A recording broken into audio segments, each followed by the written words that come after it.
c'est un honneur déjà de voir Haïti en Coupe du Monde et je voudrais déjà les féliciter parce que c'est toujours un exploit de participer à cette Coupe du Monde. Nous, on va les respecter comme on souhaite qu'on nous respecte. Voilà, ce ne sera pas un match facile. S'ils sont qualifiés, c'est qu'ils ont une belle équipe.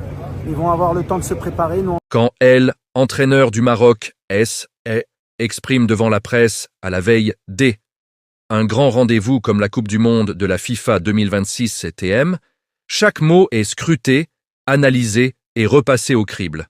Face à l'objectif de franchir les étapes d'un mondial disputé aux États-Unis, au Canada et au Mexique, avec un groupe C composé du Brésil, de l'Écosse et d'Haïti. Walid Regragui, le sélectionneur des Lions de l'Atlas, n'a jamais caché le respect qu'il porte à chacun de ses adversaires, tout en affirmant clairement ses attentes. Nous allons respecter tous nos adversaires et jouer chaque match comme si C était une finale, a-t-il déclaré après le tirage au sort, rappelant que le Maroc doit aborder Haïti avec la même intensité et le même sérieux que n'importe quelle autre équipe. Cette posture n'est pas une simple formule diplomatique. Elle reflète une réalité forte du football international. Une nation qui a conquis son ticket pour la Coupe du Monde ne doit jamais être sous-estimée, quelle que soit sa position historique ou ses ressources. Dans le cas d'Haïti, qualifié de manière spectaculaire et ressenti comme un exploit historique, le message est double. D'un côté, le Maroc reconnaît la montée en puissance des Grenadiers et leur progression depuis les qualifications, et de l'autre, il affirme qu'il ne fera pas la même erreur ignorer une équipe capable de se battre pour chaque ballon et de créer des surprises. Jouer contre Haïti, c'est d'abord jouer contre une histoire. Après avoir dominé le Nicaragua lors des phases qualificatives et avoir pris la tête de leur groupe dans la zone CONCACAF, les Grenadiers ont montré une résilience collective impressionnante, acceptant des conditions difficiles, des adversaires structurés et des attentes lourdes à porter jusqu'à leur billet pour le Mondial 2026. Pour le Maroc, géant africain, avec une tradition footballistique bien établie, cela signifie reconnaître que Haïti est plus une équipe à considérer comme un petit pousset. Les Lions de El, Atlas, ont déjà subi dans leur propre région des équipes qui ont bouleversé ordre établi. Le football africain a changé au cours de la dernière décennie, et chaque équipe compétitive doit être prise au sérieux si elle arrive sur la scène mondiale avec un esprit combatif et des joueurs déterminés. C'est ce que semblent reconnaître, sans le dire mot pour mot, les déclarations prudentes mais respectueuses du sélectionneur marocain. Dans une Coupe du Monde, surtout dans un groupe composé de nations aussi diverses que le Brésil, l'Écosse et Haïti, chaque match devient un mini-finale. Pour le Maroc, l'objectif prioritaire reste évidemment la qualification pour les phases à élimination directe. Cela implique de gérer des matchs contre les équipes considérées comme plus puissantes sur le papier, comme le Brésil, mais aussi de ne jamais relâcher son niveau face à des adversaires perçus comme moins expérimentés. C'est précisément dans ce cadre que la déclaration de Regragui prend tout son sens. Il ne agit pas un aveu de peur, mais une reconnaissance lucide que le football moderne est imprévisible et que chaque équipe venue au mondial a le potentiel de renverser des certitudes établies. Le Maroc, qui a une histoire récente très solide sur la scène mondiale, notamment avec son parcours remarquable en Coupe du Monde 2022 où il a atteint les demi-finales, sait mieux que quiconque que le football ne se déroule plus dans des hiérarchies figées. Les Lions de l'Atlas, après un début hésitant dans certaines compétitions africaines, ont su rebondir et retrouver une cohésion tactique et une efficacité offensive qui font une équipe difficile à déstabiliser. Face à cela, Haïti, avec ses Grenadiers, a joué sans pression historique sur ses épaules et a construit sa campagne qualifiante avec une confiance qui a surpris même certains experts du football international. Les moments marquants de leur qualification, leur capacité à compétitionner et à dominer des adversaires directs dans leur zone, ont contribué à faire d'eux une équipe respectée, ce qui explique en partie le ton mesuré mais sérieux adopté par l'entraîneur marocain. La Coupe du Monde 2026 représente pour Haïti une deuxième apparition seulement dans Histoire de la compétition, un exploit que l'on n'attendait pas aussitôt. Après avoir écrit une page d'histoire lors de la qualification, les Grenadiers arrivent dans la phase finale avec la conscience claire de leur statut, outsider, mais pas victime. C'est ce positionnement qui peut être crucial dans un match contre le Maroc, une équipe qui sait techniquement et tactiquement comment gérer des situations de pression, mais qui doit aussi s'adapter à des adversaires capables d'innover et de surprendre.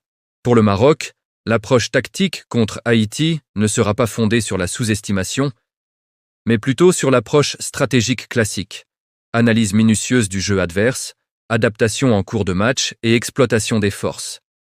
Le sélectionneur marocain, conscient des enjeux, ne minimisera jamais ses adversaires. Il sait que dans un mondial, il suffit d'un moment d'inattention pour voir une équipe renverser des pronostics établis. Cette lucidité se reflète dans sa déclaration. Prendre Haïti au sérieux ne signifie pas trembler devant eux, mais reconnaître que sur un terrain de football, tout reste possible. Si l'on analyse plus profondément les compétences footballistiques de chaque équipe, on note que le Maroc possède des joueurs expérimentés, évoluant dans des ligues européennes majeures, des résultats réguliers sur la scène internationale africaine et une capacité à imposer un style de jeu structuré. Cette combinaison de qualités rend l'équipe marocaine naturellement favorite sur le papier. Cependant, dans un match unique comme celui qui l'opposera à Haïti, la pression de ce statut peut aussi jouer en sa défaveur, surtout lorsque l'on affronte une équipe qui n'a rien à perdre. Haïti, de son côté, arrive avec une dynamique positive, forte de sa qualification historique et d'un esprit collectif indéniable. Les Grenadiers n'ont peut-être pas le même vivier de talent que le Maroc, mais ils ont une cohésion et une détermination qui peuvent troubler n'importe quelle équipe. Dans des compétitions précédentes, de nombreuses sélections ont vu leurs joueurs se transcender dans des matchs où on ne les attendait pas. Et Haïti a toutes les raisons de croire qu'une performance similaire est à sa portée. Un autre élément à souligner est la dimension symbolique de ce match.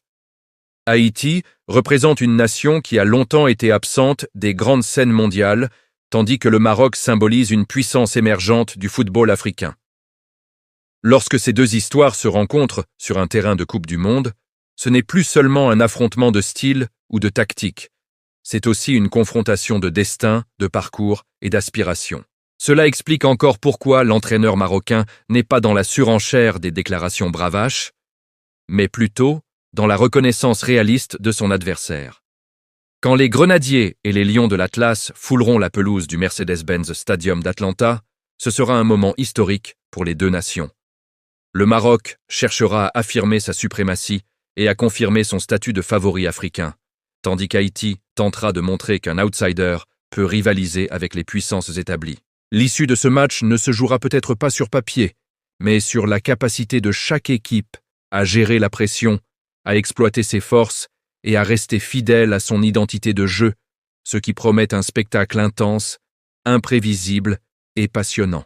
Si la première partie permettait de comprendre pourquoi le Maroc refuse désormais de prendre Haïti à la légère, cette deuxième partie va plus loin. Elle explique concrètement pourquoi le Maroc se méfie ce qui inquiète dans le profil des Grenadiers et en quoi ce match peut devenir un piège stratégique pour les Lions de l'Atlas. Car au-delà des discours officiels, le football se joue sur des réalités tactiques, mentales et contextuelles, et sur ce terrain-là, Haïti possède aujourd'hui des arguments que peu de gens osent reconnaître publiquement. Le premier élément qui fait réfléchir le staff marocain, est le parcours de qualification des Haïti pour la Coupe du Monde 2026. Les Grenadiers ne se sont pas qualifiés par hasard, ni par chance, ni par un concours de circonstances. Ils ont dominé leur groupe, remporté des matchs décisifs sous pression et surtout montré une capacité à gérer les moments clés. Dans le football moderne, cette capacité vaut parfois plus que la possession de balles ou le prestige des clubs d'origine. Haïti a montré qu'elle savait gagner quand elle avait pas le droit à l'erreur. Et Descout est exactement ce type des équipes qui devient dangereuse dans un tournoi court comme une Coupe du Monde. Le deuxième facteur de crainte côté marocain, c'est le profil psychologique de Haïti. Contrairement au Maroc, qui arrive avec le statut de demi-finaliste du Mondial 2022 et une attente énorme du public africain et arabe, Haïti arrive sans pression mondiale. Cette différence est capitale. Le Maroc devra gagner. Haïti, elle, devra simplement jouer. Et historiquement, dans les phases de groupe des Coupes du Monde, les équipes qui jouaient libérées sont souvent celles qui posent le plus de problèmes. Le staff marocain sait très bien que le danger ne vient pas seulement du talent individuel, mais de l'état d'esprit collectif. Or, Haïti joue avec une motivation presque existentielle. Représenter un pays souvent humilié, souvent oublié, souvent caricaturé. Le troisième point d'inquiétude pour le Maroc, c'est la structure défensive haïtienne, bien plus organisée qu'on ne le croit. Contrairement à l'image d'une équipe naïve ou désordonnée, Haïti a montré lors des qualifications une discipline tactique claire. Bloc compact, ligne rapprochée, transition rapide. Ce type de schéma est précisément celui qui gêne le Maroc. Une équipe qui aime poser le jeu, utiliser les côtés et multiplier les centres. Face à un bloc bas bien organisé, le Maroc a parfois montré des limites, notamment lorsqu'il doit forcer le jeu. Et Haïti, en acceptant de défendre bas pour mieux contrer, peut transformer ce match en une bataille de nerfs. Le quatrième élément qui alimente cette prudence marocaine, c'est la dimension émotionnelle du match. Pour Haïti, affronter le Maroc, puis le Brésil et l'Écosse, c'est déjà une victoire symbolique. Chaque duel est joué comme une finale, chaque ballon est disputé comme si l'histoire du pays en dépendait. Pour le Maroc, en revanche, ce match est vu comme un passage obligé vers la qualification. Cette asymétrie émotionnelle est souvent dangereuse. Une équipe qui joue pour survivre est parfois plus intense qu'une équipe qui joue pour confirmer. Le cinquième point clé concerne la gestion de l'arbitrage et du contexte international. Le Maroc sait que dans une Coupe du Monde organisée en Amérique du Nord, avec des équipes de la CONCACAF comme Haïti, le contexte peut être particulier.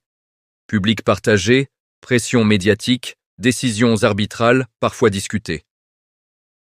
Haïti a déjà vécu des injustices arbitrales par le passé, ce qui a renforcé chez ses joueurs une mentalité de combat et de résistance. Le Maroc est conscient que face à une équipe qui se sent souvent lésée, la moindre décision peut galvaniser l'adversaire et retourner la dynamique du match. Le sixième facteur de prudence est lié à la nouvelle génération haïtienne, composée de joueurs formés en Europe, habitués aux exigences tactiques modernes. Le Maroc n'affronte plus une équipe amateur ou locale, mais une sélection structurée, avec des joueurs qui comprennent le jeu, savent fermer les espaces et exploiter les erreurs adverses. Cette évolution est fondamentale.